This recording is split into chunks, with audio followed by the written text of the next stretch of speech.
Hey basketball guys, we have news. Let's go to more news from the Golden State Warriors, but before that, don't forget to subscribe to the channel and leave your like.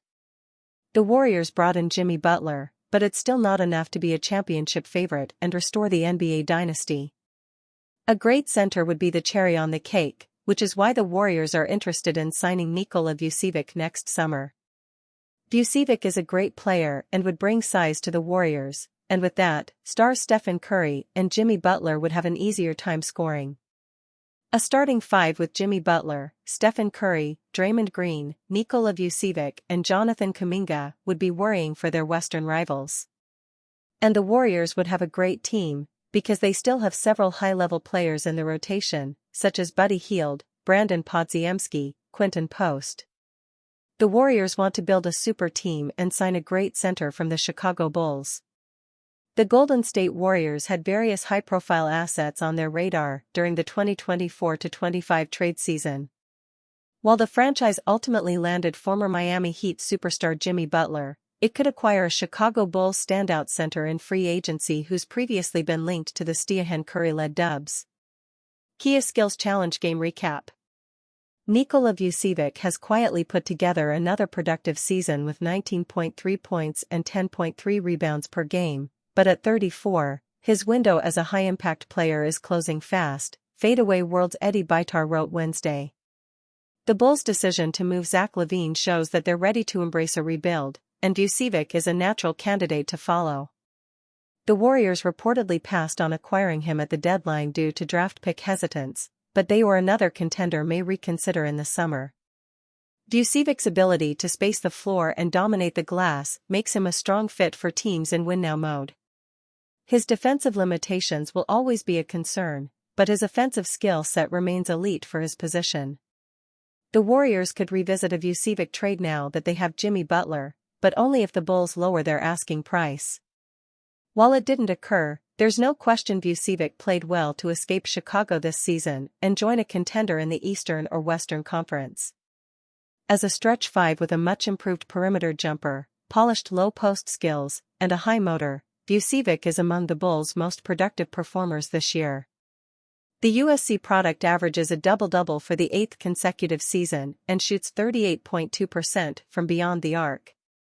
While the Warriors possess serviceable frontcourt assets, trading for Vucevic, an established veteran with a refined skill set and the ability to immediately elevate a franchise with championship aspirations, in free agency would be wise. Don't be surprised if the rebuilding Bulls partner with the Warriors in the offseason and complete a deal that benefits both parties. Warriors youngsters rejuvenated heading into final stretch of season. Brandon Podziemski already had plans for NBA All-Star Weekend, specifically to watch his best friend play for Northern Michigan on Senior Day.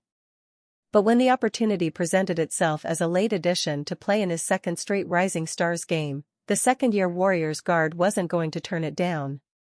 Less than 2 weeks from his 22nd birthday, Podziemski remains the youngest player on the Warriors. He's a high-powered battery ready to be inserted into a game and hit hyperspeed. But even he knows the power of a little rest. It's a chance to recalibrate, refresh, get everybody back healthy, Podziemski said Friday night. Hopefully, Jonathan Kuminga is ready to go post-All-Star break, and we can just roll with our full squad. We got older veterans, and I know the break is much needed. And same for me. I'm the youngest and play a lot of minutes. Having a good break is definitely a benefit. An abdomen injury kept Podziemski sidelined for 12 straight games from the end of December through January 22. He's back and playing his best basketball of his second professional season. The only Warrior who remains on the injury report is Kuminga, who has been out since January 5 because of a severe ankle sprain, but is expected to return shortly after the break. Podziemski wasn't the only rising star who represented the Warriors at Chase Center. He was joined by Pat Spencer and Tracy Jackson-Davis, whose Team C, coached by Chris Mullin, will partake in Sunday's NBA All-Star Game after winning the Rising Stars. All three rising stars can feel the Warriors' momentum brewing going into the break and sense a rejuvenated squad coming out of it. And for one reason specifically, the Jimmy Butler trade. I think there's a new life, Spencer said. I think we were searching for something the whole first half of the season and ultimately just weren't able to find it. Jimmy gives us a different weapon. Just poised, composed all the time. We tried to give it away Thursday night in Houston, but you can just see down the stretch having him offensively and defensively being able to calm us down. It takes a lot of pressure off Steph, Draymond and a handful of other guys too. We're fired up about it. The Warriors are 3-1 since Butler's arrival, pushing their record to 28-27, and they feel like they should be 4-0 because of a frustrating loss Wednesday night in Dallas. But everything about the Warriors feels different. The first 51 games were the pre-Butler era. The last 4 have been the beginning of the post-Butler era, a new chapter everyone hopes is the exact spark the Warriors needed. So far, that undoubtedly has been the case. Butler was suspended 3 times by the Miami Heat this season. His dramatic endings in Chicago, Minnesota, and Philadelphia are all well chronicled.